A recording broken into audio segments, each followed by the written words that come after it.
Good morning, students. Myself Manisha Chopra from Floridale Public School. Today we will start from Geo Chapter 1 India Size and Location. India की जो civilisation है, ancient civilisation है, वो सबसे पुराना है पूरी दुनिया के अंदर। इसके अंदर अलग अलग सोशो और इकोनॉमिक प्रोग्रेस हुई हैं लास्ट 5 डिकेड से, यानी पिछले 50 सालों में इसमें काफ़ी डेवलपमेंट आया है। और इसके इंडिया के अंदर जो हमारी हिस्ट्री है उसमें काफ़ी इसमें बदलाव आया। इंडिया में आफ्टर इंडिपेंडेंस हमने काफ़ी डेवलपमेंट की है। जैसा कि आपको पता है, इंडिया जो है वो बहुत बड़ी कंट्री है और ये बेसिकली नॉर्थन हेमिस्फेयर में पाई गई है। और इसका जो मेन लैंड है, यानी जो ज़मीन है, वो 8 degree 4 second north and 37 degree 6 north latitude के अंदर फैला हुआ है। और लॉन्गिट्यूड अगर हम बात करें तो 68 डिग्री 7 ईस्ट से लेके 97 डिग्री 25 ईस्ट तक है। इसको आप इस ग्लोब में देख सकते हैं। जो हमारा इंडिया है, आपको ये तो पता होगा कि लॉन्गिट्यूड एंड लैटिट्यूड्स क्या होते हैं, 6th क्लास में पढ़ाया गया था। इंडिया को 2 पार्ट में डिवाइड करता है इक्वेटर, जो आपके ये हॉरिजॉन्टल वर्टिकल लाइन है 0 डिग्री पे, वो इक्वेटर की है। और यहाँ पे देखिए ये 0 डिग्री जो लॉन्गिट्यूड है, हॉरिजॉन्टल लाइन है, वो है लॉन्गिट्यूड। क्लियर? इस तरह से ये जो लॉन्ग लाइंस है, लॉन्ग लाइंस लॉन्गिट्यूड और लेटी हुई लाइन लैटिट्यूड। ये जो लॉन्ग लाइंस हैं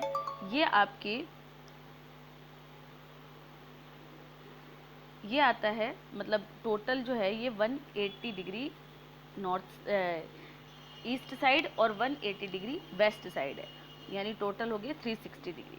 और ये जो लैटिट्यूड्स हैं ये टोटल 180 डिग्री हैं। ठीक है, 90 degree up and 90 degree down. India कौन सी एरिया में पड़ा? नॉर्थ ईस्ट में। क्लियर है? और जो ये लॉन्गिट्यूड्स आ रहे हैं, देखो यहाँ पे इंडिया आया, तो इंडिया का एक्सटेंडेड एरिया क्या बताया? इंडिया का एक्सटेंडेड एरिया बताया है 8 डिग्री 4 से लेके 37 डिग्री 6 लॉन्गिट्यूड्स, यानी हम नीचे से बात कर रहे हैं। ये 0 डिग्री, इससे ऊपर तक जाएंगे तो वो 8 से शुरू होकर ऊपर जहाँ जम्मू कश्मीर, यानी नीचे कन्याकुमारी से शुरू होकर जम्मू कश्मीर तक का जो एरिया है वो 8 डिग्री 4 के 37 डिग्री 6 तक है। और ये लैटिट्यूड्स पे। और लॉन्गिट्यूड में क्या है? 68 डिग्री, यानी आप यहाँ गुजरात से शुरू करेंगे और 97 डिग्री 25 ईस्ट, यानी अरुणाचल प्रदेश तक। गुजरात से अरुणाचल प्रदेश तक जाएंगे, वहाँ पे आ जाएगा 97 डिग्री 25 ईस्ट। क्लियर है?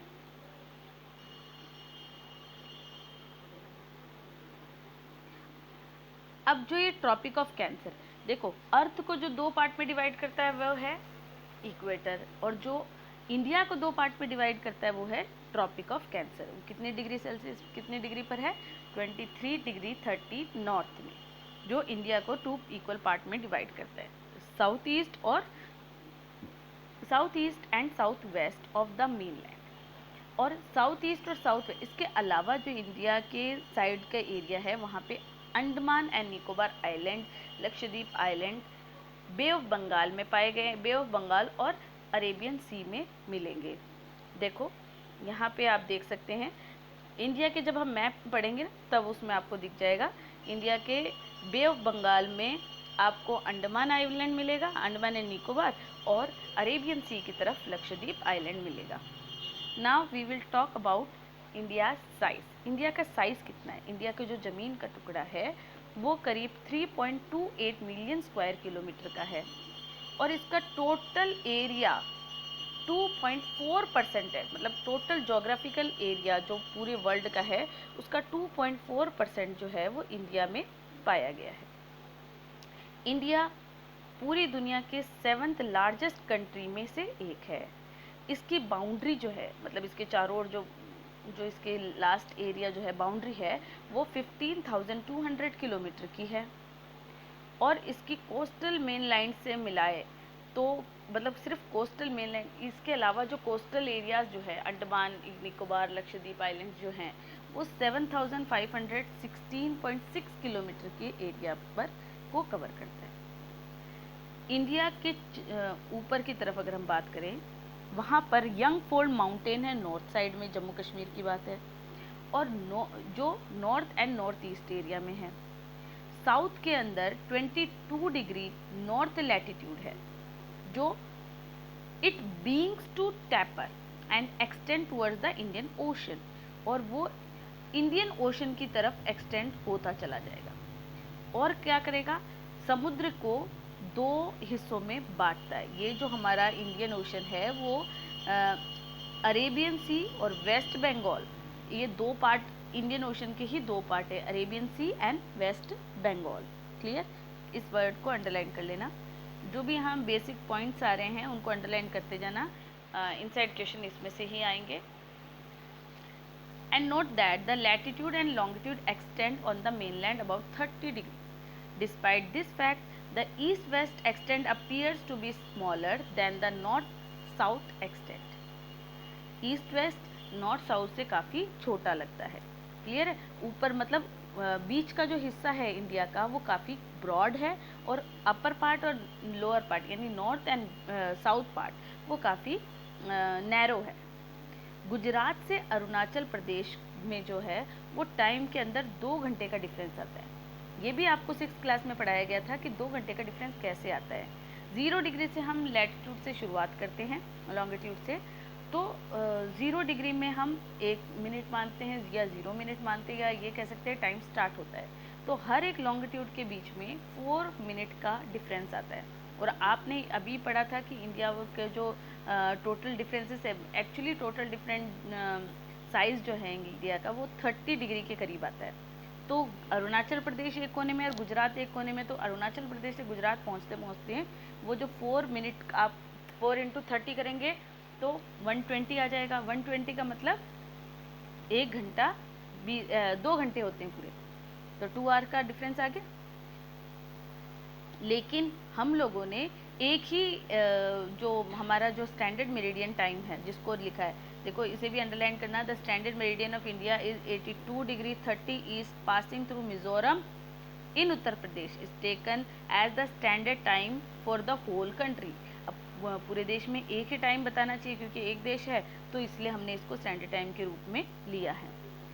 और इसकी वजह से हम मतलब टाइम तो सेम है, लेकिन दिन और रात में तो डिफरेंस आता ही है भाई, रात और दिन तो अलग होएगा ही। हमारे यहाँ पे अगर 5 बजे सुबह होती है तो अरुणाचल प्रदेश के अंदर 3 बजे ही सुबह हो जाती है, लेकिन वो शो जो घड़ी के अंदर शो है वो 3 बजे ही दिखाएगा। क्लियर? आगे है India and the world. India and the world में देखो, इस इंडिया जो है वो उसका सेंट्रल लोकेशन है ईस्ट वेस्ट एशिया के अंदर। ईस्ट वेस्ट एशिया में सेंट्रल पॉइंट पर इंडिया है। Southward extension in Asian continent, और ये एशियन कॉन्टिनेंट के साउथ वेस्ट में पाया जाता है। इसके अंदर इंडियन ओशन रूट्स है जो यूरोप से इसको कनेक्ट करती है, इंडिया को अलग अलग कंट्री यूरोपियन कंट्री से कनेक्ट करती है, और कई ईस्ट एशियन कंट्रीज से भी कनेक्ट करती है। Deccan peninsular produce the Indian ocean और helping Indian to establish close contact with West Asia. Indian को स्टैब्लिश करती है कि वेस्ट एशिया से आप कॉन्टैक्ट कर सकें। अफ्रीका और यूरोप के अंदर western coast and south east and east Asia from eastern coast. No other country has, ये मतलब ये इसकी कोस्टल लाइन बता रही है कि इतनी बड़ी कोस्टल लाइन है जो और किसी कंट्री की नहीं है, इंडिया की अकेले की है, और इंडियन ओशन इसीलिए उसका नाम पड़ा है। ठीक है? और इसीलिए ये इस नेम को जस्टिफाई भी करता है। आपका एक क्वेश्चन ये भी आएगा कि क्यों इंडियन ओशन का नाम इंडिया के ऊपर ही पड़ा है। ये देखो, ये हमारे इंडिया का मैप आया, आप ये देख सकते हैं 68 डिग्री 7 से लेके 97 डिग्री 25 तक का ये जो लॉन्गिट्यूशनल डिस्टेंस है, यानी लॉन्गिट्यूड्स है, ये यहाँ पे ब्रॉड है। और हम जम्मू कश्मीर 37 देखो, और नीचे दे रखा है 8 डिग्री। क्लियर? तो ये इसका ये लॉन्गिट्यूड्स है और ये लैटिट्यूड है। अब हम लैटिट्यूड में काउंट करेंगे तो 8 डिग्री से काउंट करना शुरू करेंगे और 37 डिग्री तक, और लॉन्गिट्यूड में काउंट करेंगे तो 68 से 97 डिग्री तक। क्लियर? आगे चलते हैं। ये हमारा कोस्ट लाइन दिखाया है कि इंडिया के ये जो इंडियन ओशन है वो किस तरह से बाकी कंट्रीज़ के साथ कनेक्टेड है, और यहाँ पे ये इंडियन ओशन है 2 पार्ट में डिवाइड कर रहा है। एक तरफ अरेबियन सी जा रहा है, दूसरी तरफ बे ऑफ बंगाल जा रहा है। क्लियर? समझ में आ रहा है? Okay, next.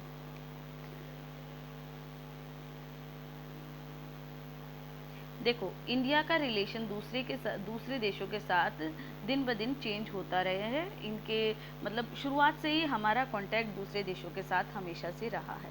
हमारे यहाँ माउंटेन्स है जो नॉर्थ के एरिया से पास करते हैं, जो एंशिएंट ट्रैवलर्स हैं वो वहाँ से पहाड़ों की तरफ से वहाँ से आए हैं, और मतलब पुराने समय में आए हुए थे। हमारे यहाँ पे जो उपनिषद है उसमें रामायण एंड द रामायणा ये और पंचतंत्रा, इन स्टोरी बुक्स के अंदर काफ़ी एंशिएंट ट्रैवलर के बारे में बताया गया जो दुनिया के अलग अलग हिस्सों से इंडिया में आए हैं। और इसके अलावा वो यहाँ से स्पाइसेस, मुस्लिन एक कपड़े का नाम है, और बहुत सारे ऐसे मर्चेंटाइट है जो इंडिया से मर्चेंटाइट का मतलब जो यहाँ से बिजनेस के लिए बाहर ले जाए जा रहे हैं, उनको वो ले जाके वहाँ पे बेचा करते थे। और west Asia can seen different part of the our country, और वेस्ट एशिया में भी हमारे इंडिया के कई ऐसी चीज़ें हैं जो देखी जा सकती हैं। अब इंडिया ऑक्यूपाइज इम्पोर्टेंट। अब देखो, इंडियाज़ नेबर्स यानी इंडिया के नेबरिंग कंट्रीज़ के बारे में। अब आपको ये तो बताया सेंट्रल एशिया में है, इंडिया का जो पोजीशन है वो सेंट्रल एशिया में है, उसके बावजूद इसे इन साउथ एशिया में माना जाता है। और 9 इंडिया की टोटल यहाँ पे 28 दे रखे हैं, 28 ही हैं। 28 स्टेट्स एंड 9 यूनियन टेरिटरीज़ हैं जो अभी फ़िलहाल ही चेंज हुई है। यहाँ पे देखो, यहाँ पे दे रखा है आपकी नेबरिंग कंट्रीज़ जो हैं पाकिस्तान, चाइना, म्यांमार, बांग्लादेश। ठीक है। इंडिया अपनी लैंड बाउंड्री, ज़मीन का हिस्सा जो शेयर करती है दूसरी कंट्रीज़ के साथ, ज़मीन, पानी नहीं कह रही मैं, ज़मीन कह रही हूँ, ज़मीन का हिस्सा शेयर करती है Pakistan, Afghanistan, north west China, Nepal, Bhutan in north and Myanmar and Bangladesh in east. Clear? अब आप कहोगे श्रीलंका क्यों नहीं? श्रीलंका के साथ ज़मीन का हिस्सा नहीं शेयर हो रहा, वो पानी के थ्रू नेबरिंग कंट्री है।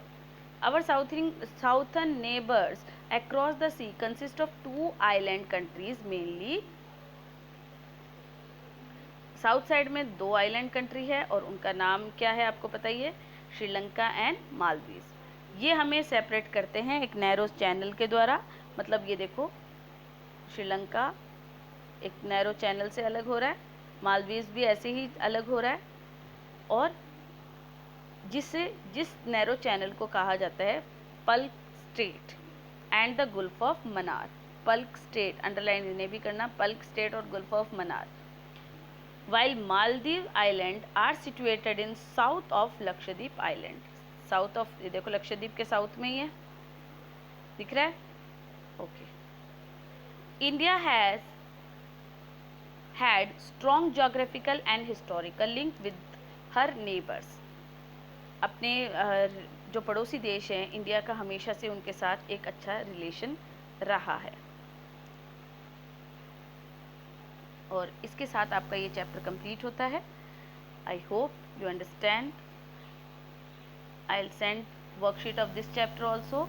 Do book work in book only and extra question I will send tomorrow or in another day. Do all the question answers in your fair notebook, and also do map work also in map file. This is your map work and you have to do this map work also. Bye.